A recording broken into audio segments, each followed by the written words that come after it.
राजधानी पटना के रामकृष्ण नगर इलाके में पिछले 2-3 सालों से चल रहे सेक्स रैकेट का खुलासा करने में पुलिस को लंबा वक्त लग गया।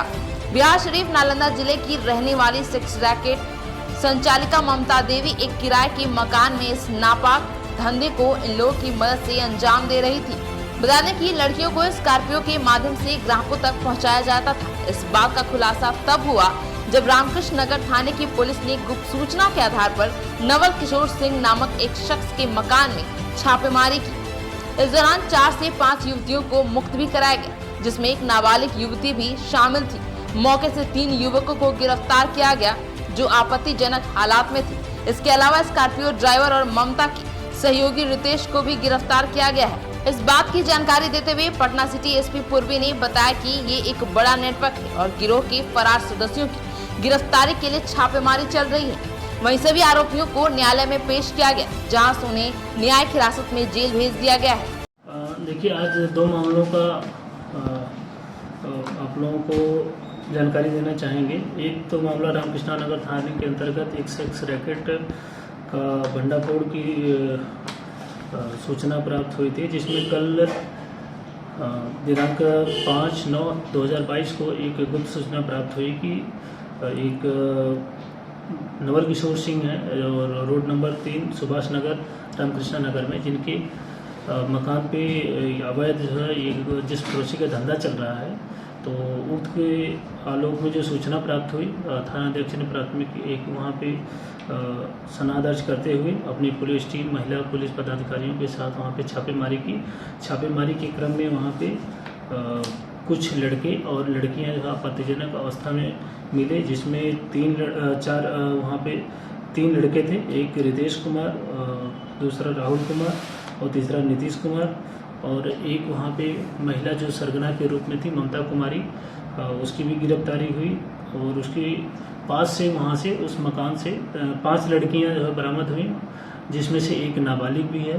तो उक्त छापामारी में वहाँ पर जो कई चीज़ें बरामद की गई, जैसे कई मोबाइल्स मिले, जिससे कई सूचनाएं हम लोग को मिली कि कैसे ये जिस पड़ोसी का धंधा वहाँ पर लगातार मुख्य सरगना ममता कुमारी और रितेश कुमार के द्वारा संचालित किया जा रहा है। ये ममता कुमारी मूलतः हिलसा की है और रितेश कुमार भी हिलसा का ही है। ये लोग कुछ लड़कियों को जो है लालच देकर या किसी तरीके से गुमराह करके इनको फंसा लेते थे अपने इस धंधे में, और एक बार अगर कोई उनका फ़ोटो या ऐसा कोई वीडियो बना लेते थे और उससे उनको ब्लैकमेल भी कर करके और ग्राहकों के पास भेजते भी थे। और इस मकान में जो कि रामकृष्ण नगर में है, यहाँ भी जो है अपने ग्राहकों को बुला कर और उनसे जिस पड़ोसी के धंधा संचालित करवाते थे। और इसमें जो है मोबाइल के साथ साथ 2 गाड़ियाँ भी ममता कुमारी से जो अभी नई हैं गाड़ियाँ बरामद की गई हैं, एक 120 गाड़ी है और एक स्कॉर्पियो गाड़ी। और उन लड़कियों ने बताया, जो विक्टिम है उन्होंने बताया कि इनका ड्राइवर जो राहुल कुमार गिरफ्तार हुआ है, वही इनके द्वारा जहाँ भी ग्राहकों के पास भेजा जाता था वही इन गाड़ियों के माध्यम से उनको ले जाता था।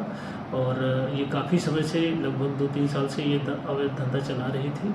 और इसकी सूचना जैसे हम लोग मिली, इनकी गिरफ्तारी किए और उन लड़कियों को मुक्त कराया गया। और अग्रतर अनुसंधान कार्रवाई चल रही है और छापेमारी करके जो भी लोग इसमें संलिप्त हैं उनको जो है कानून के दायरे में लाया जाएगा और उनके खिलाफ विधिसंगत कार्रवाई की जाएगी। जिनके मकान थे वो कौन से, किनका मकान था?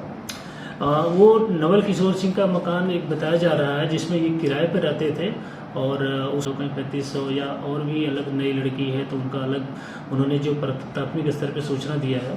बाकी अग्रतर अनुसंधान के बाद जो है कांटेक्ट करने का तरीका क्या रहता है? कांटेक्ट करने का तरीका इनका ये था कि लड़कियों को कुछ तो जैसे लड़के कई बार जो है कुछ लड़कियों को फंसा के लाके इनके पास छोड़ जाते थे, या तो फिर जो ये ममता कुमारी मुख्य सरगना है यही कई महिलाओं से अपना संपर्क अपना करती थी। और ऐसी जो लड़कियां कहीं अगर उनको किसी बुरी परिस्थिति में दिखती थी या कहीं से उनको एक बार ये जाल में फंसाती थी और उनकी वीडियो या आपत्तिजनक फोटो वगैरह जो है अपने पास रखकर उनसे ब्लैकमेल करके ये अवैध धंधा संचालित कर रही है। इनकी निशानदेही पे किन किन थानों में छापेमारी की गई थी? इनकी निशानदेही पे मुख्यतः रामकृष्ण नगर और उसके आसपास के जो कई थाने हैं वहाँ भी छापेमारी की गई है।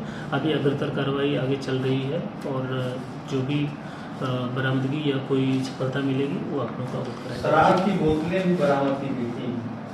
वहाँ से देखिए कई आपत्तिजनक चीज़ें मिली हैं और उसको जो है जब्ती बनाया गया है और उसकी जब्ती के अनुसार अनुसंधान में इनकी कार्रवाई की कितना गई। बड़ा नेटवर्क लग रहा है, क्या लग रहा है सर पूरी पटना में ये फैला हुआ है नेटवर्क क्या?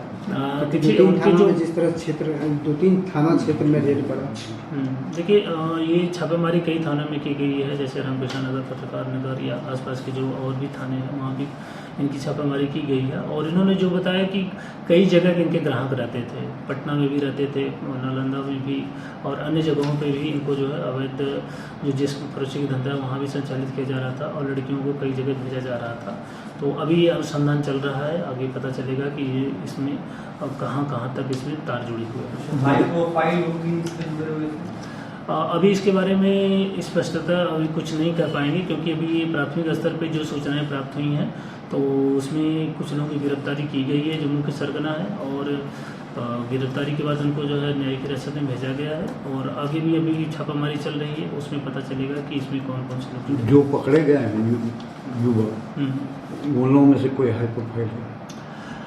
ऐसा कोई हाई प्रोफाइल नहीं है। एक तो ममता कुमारी के साथ रितेश कुमार था जो नालंदा से ही है, तो वो और ममता कुमारी मुख्यतः दोनों संयुक्त रूप से जो है इस धंधे का संचालन कर रहे थे और वो ऐसे ही मतलब इन लोगों का पूर्व परिचित थे नालंदा से ही, तो वहाँ से ये लोग अपना इस धंधे का शुरुआत किए थे। बाकी एक ड्राइवर था और एक उसमें और लड़का है जो फतुआ का था और उसमें शामिल था और उसका अनुसंधान चल रहा है कि कौन किस स्तर पर जुड़ा। तो ये लोग मकान दिए थे पति पत्नी के रूप में?